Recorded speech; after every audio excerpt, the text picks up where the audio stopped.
अस्सलामु अलैकुम रहमतुल्लाहि वबरकातुहू। अब यहाँ से शुरू कर रहे हैं कि मिस्टर रजा तो गायब हो गया। उसको नदीर अहमद साहब ने कहा कि तुम पहले जो है ना तालीम में जाकर के जो है ना नज़्म और नसर सुनो, उनका फ़र्क मालूम होगा तो फिर मेरे यहाँ आना। उसके बाद वो शर्म के मारे पढ़ने के लिए नहीं जाते हैं।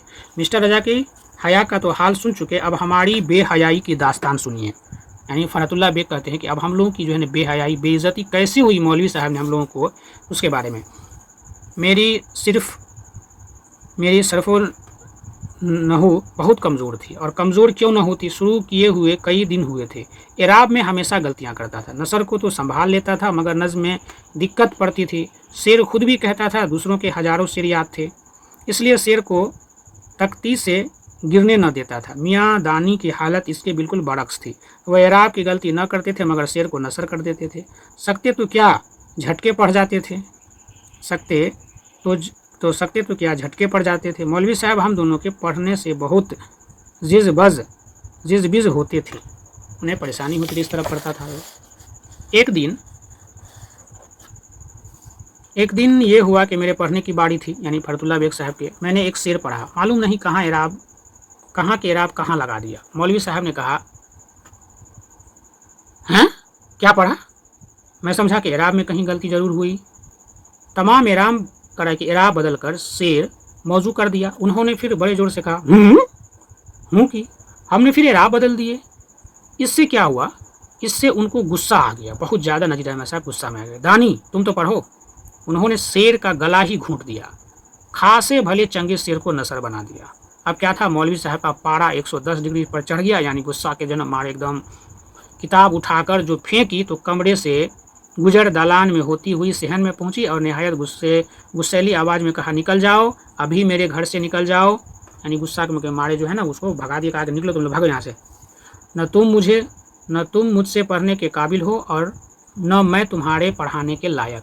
दानी ने मेरी तरफ देखा, मैंने दानी की तरफ देखा। उन्होंने आंखों ही आंखों में कहा, चलो। मैंने आंखों ही आंखों में जवाब दिया, हरगिज़ नहीं।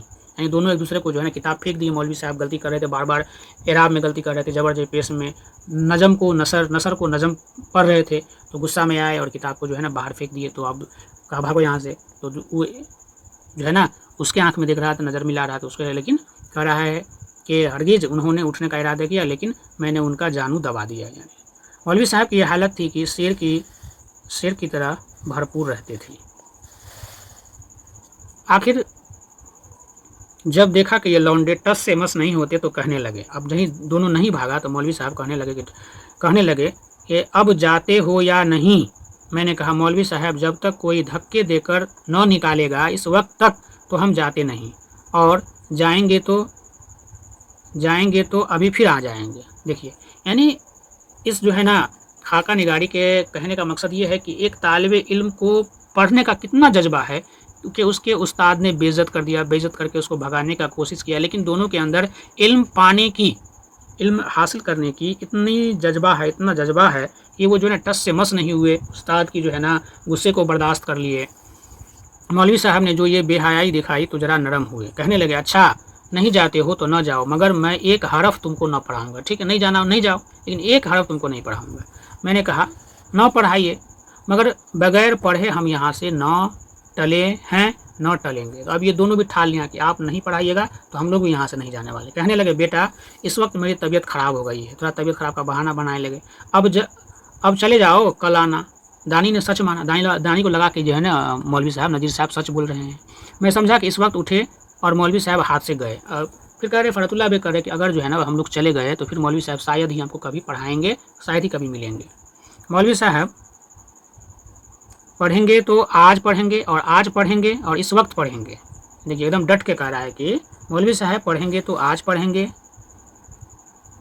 पढ़ेंगे तो इस वक्त पढ़ेंगे। पढ़ाना है तो पढ़ाइए, वरना हमें यहाँ से न जाना है, न जाएंगे। अब ये लोग भी जो है ना एकदम कह रहा है क्या, पढ़ाना है तो पढ़ाइए, नहीं तो हम लोग भी यहाँ से नहीं जाएंगे। आखिरकार हम जीत गए, यानी हम जीते और मौलवी साहब हारे। कहने लगे, खुदा महफूज रखे तुम जैसे शागिर्द कभी किसी के न होंगे। शागिर्द क्या हुए, उस्ताद के उस्ताद हो गए। तो नहीं भागा ना। तो नजीर साहब कह रहे हैं अच्छा भाई मैं हारा, अच्छा खुदा के लिए किताब उठा लाओ, किताब जो फेंक दिए थे, और सबक पढ़कर मेरा पिंड छोड़ो, यानी सबक पढ़ लो और जो है ना मुझसे पीछा छुड़वाओ। देखिए कौन सा दिन होता है कि मेरा तुमसे छुटकारा होता है। मैं जाकर सहन से किताब उठा लाया और मौलवी साहब जैसे थे वैसे के वैसे हो गए। नहीं, जो पहले एकदम नॉर्मल थे उसी तरह से कहा करते थे कि अगर उस दिन तुम चले जाते तो मेरे घर में घुसना नसीब न होता।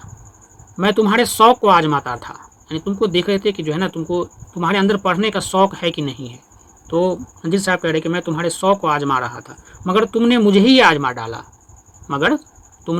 आजमा डाला,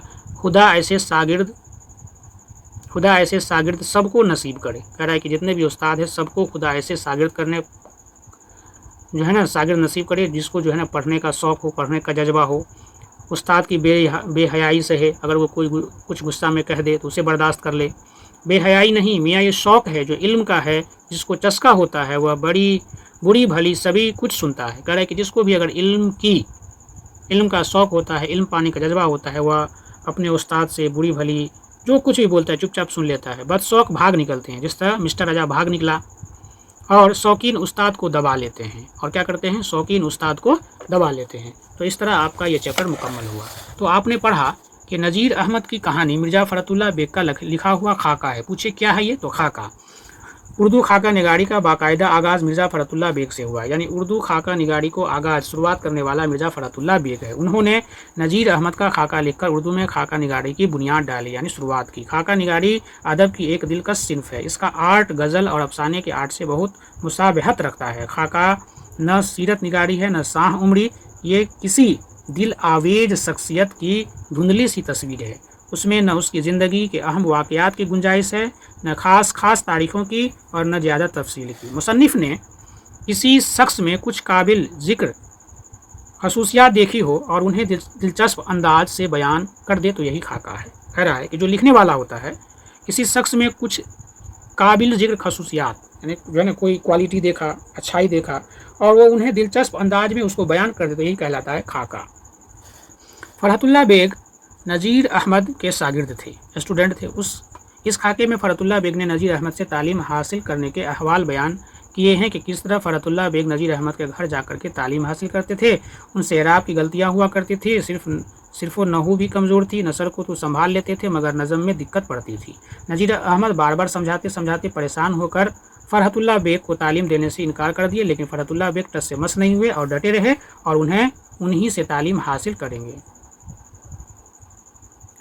उसे आप बेहयाई कहें या इल्म का शौक़, लेकिन जिसके दिल में पढ़ने का शौक़ होगा वो अपने उस्ताद के कह रहा है कि लाख डांटने पर भी उसके साथ रहेगा। उस्ताद की बुरी और भली दोनों बातों को सुनेगा और समझेगा और उनको नसीहत मानेगा, ये नहीं कि छोड़ के भाग जाएगा।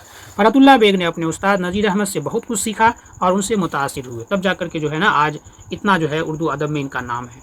उनकी खसूसियात को बचस्म खुद देखा था। अपने उस्ताद का खाका लिखकर उर्दू में खाका निगारी की ऐसी मुस्तहकिम बुनियाद डाली कि उर्दू में इस सिन्फ़ के सैकड़ों कदरदां पैदा हो गए हैं। तो इस तरह जो है ना आपका चैप्टर कंप्लीट होता है। मुझे उम्मीद है कि ये वीडियो आप लोगों को पसंद आया होगा, तो आप लोग लाइक कीजिए, चैनल को सब्सक्राइब कीजिए और आगे शेयर कीजिए। मिलते हैं नए चैप्टर में नए टॉपिक के साथ। अस्सलामु अलैकुम व रहमतुल्लाहि व बरकातहू।